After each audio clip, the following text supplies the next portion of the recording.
Assalamualaikum dan selamat pagi. Saya ucapkan buat semua anak-anak 4BJ. Apa khabar semua? Okey, jadi pada hari ini kita akan meneruskan pembelajaran kita. Masih lagi dalam tajuk yang pertama iaitu fungsi ya.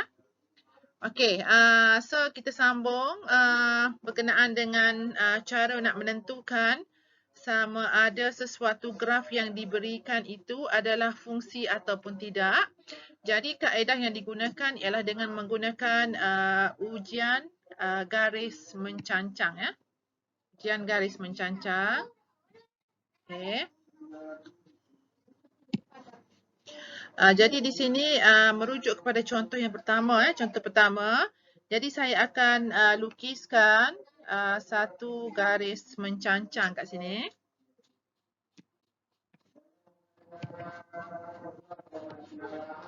Okey. Jadi berdasarkan garisan menegak ataupun mencancang yang saya telah lukiskan, so kita perhatikan ada satu tempat persilangan ya. Ada satu tempat persilangan. Ini saja. Okey. Sekiranya ada satu sahaja tempat persilangan, bermaksud graf ini adalah fungsi ya. Graf ini adalah fungsi. Okey, kita teruskan dengan contoh yang kedua.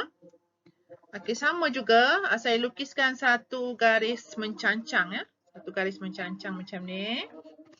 Okey, masih sama juga. So kita akan jumpa satu titik persilangan. Okey. So apabila satu titik persilangan, maksudnya graf yang kedua juga adalah satu fungsi. Okey, terus kepada contoh yang ketiga. Okey, saya lukiskan satu garisan menegak macam ni. Jadi kalau kita perhatikan ada berapa garis ataupun ada berapa titik persilangan di sini. Ada dua kan? Okey. Satu di bahagian atas, satu di bahagian bawah. Jadi kalau ada lebih daripada satu tempat persilangan, maksudnya secara automatik ini adalah bukan fungsi. Bukan fungsi ya. Okey. Okey, yang terakhir. Okey, yang terakhir. Sebenarnya untuk garis mencancang ini tidak semestinya kita buat di sebelah kanan saja, di sebelah kiri pun boleh mana-mana ya. Okay, saya lukiskan kat sini satu lagi. Okey. Jadi kalau kita perhatikan masih sama juga kita hanya ada satu titik persilangan di sini. Bermakna graf yang keempat juga adalah merupakan satu fungsi. Okey, so saya harap anak-anak semua dapat memahami apa yang saya ajarkan berkenaan dengan menentukan sesuatu graf itu adalah fungsi ataupun tidak.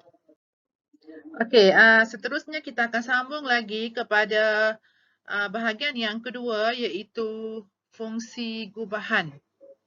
Okey, fungsi gubahan. Jadi secara umumnya perkataan gubahan ini pun sudah menggambarkan sesuatu yang bergabung sesuatu yang bergabung. Jadi kalau sebelum ini kita hanya belajar okey fungsi fx apa dia, fungsi gx apa dia. Jadi untuk subtajuk ini kita akan menggabungkan kedua-dua fungsi fx dan juga gx ya. Okey. So untuk hasil gabungan okey kita tulis sebagai fgx ataupun gfx. Okey. Contoh. Okey, so kita lihat contoh yang pertama ni. So ada dua fungsi kat sini ya. Okey, fx sama dengan x tambah 2, gx sama dengan x kuasa 2 ya. Okey. Kemudian kita disuruh untuk mengira fungsi gubahan. Fungsi gubahan fgx ya, fgx dan juga gfx. Okey, kita try satu persatu ya. Okey, so simple saja. Untuk fungsi gubahan fgx bermaksud kita tulis f di bahagian luar. Untuk gx kita tulis di bahagian dalam kurungan ya. Kita tulis di bahagian dalam kurungan. Jadi gx kita ialah x kuasa 2 kan. Okey. Sama dengan, okey, sekarang kita nak masukkan pula fungsi bagi f ya. Kita nak masukkan pula fungsi bagi f. Okey. So macam mana cara dia? Okey, macam ni ya. Dia punya kaedah dia, kita anggapkan sebutan di dalam kurungan ini sebagai x. Okey. Kita anggapkan sebutan dalam kurungan ini sebagai x. Jadi, apabila kita nak memasukkan fungsi f ya, fx bermaksud, okey, sekarang x. Jadi, x ni bermaksud x kuasa 2 lah. Kemudian ditambahkan dengan 2. So, itulah jawapan dia ya. Okey. Kemudian seterusnya, fungsi gubahan gfx ya, gfx. Okey, sama dengan g, kemudian fungsi fx kita tulis di dalam kurungan. Kita tulis di dalam kurungan.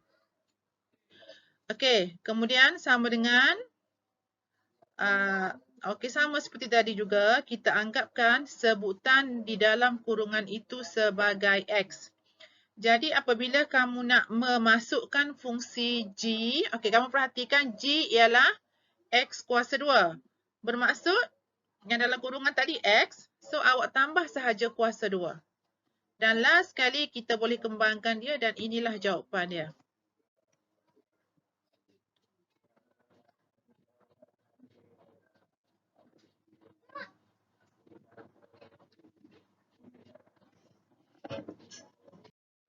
Okey, seterusnya kita tengok pula kepada contoh kedua, masih lagi dalam tajuk fungsi gubahan ya. Okey, contoh yang kedua. Okey, diberi fx sama dengan 2x, gx sama dengan x kuasa 2 tolak 5. Jadi bila fungsi gubahan bagi f gx, kita tulis macam ni lah, f gx sama dengan f. Dan kemudian kita masukkan gx itu di dalam kurungan ya, di dalam kurungan.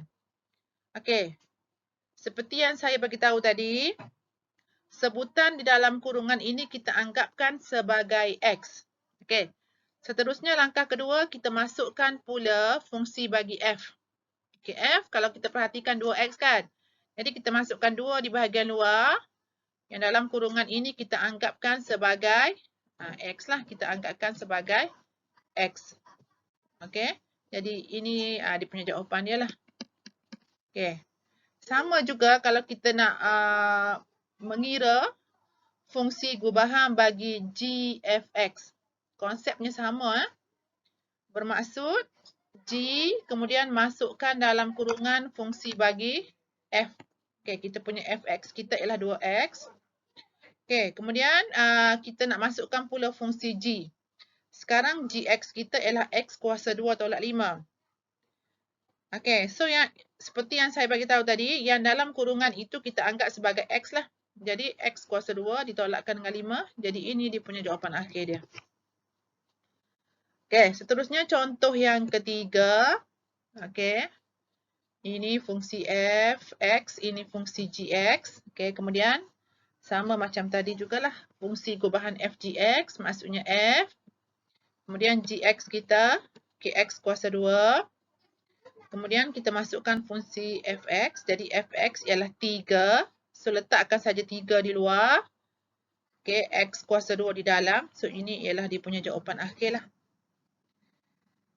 Okey, dan satu lagi fungsi gubahan gfx sama dengan g. Okey, fx kita masukkan sebagai 3x ya. Okey. Kemudian g. Okey, gx kita sekarang ialah x kuasa 2. Jadi senang saja. Yang dalam kurungan ni kita anggap sebagai x. So dah kuasa 2, letak saja kuasa 2. Jadi jawapan akhir dia ialah 9x kuasa 2. Okey, seterusnya menentukan suatu fungsi apabila fungsi gubahan dan salah satu fungsi yang lain diberi. Okey, contoh. Okey, di sini diberi fungsi fx. Okey. Dan diberi fungsi gubahan. Dan awak dikehendaki mencari gx.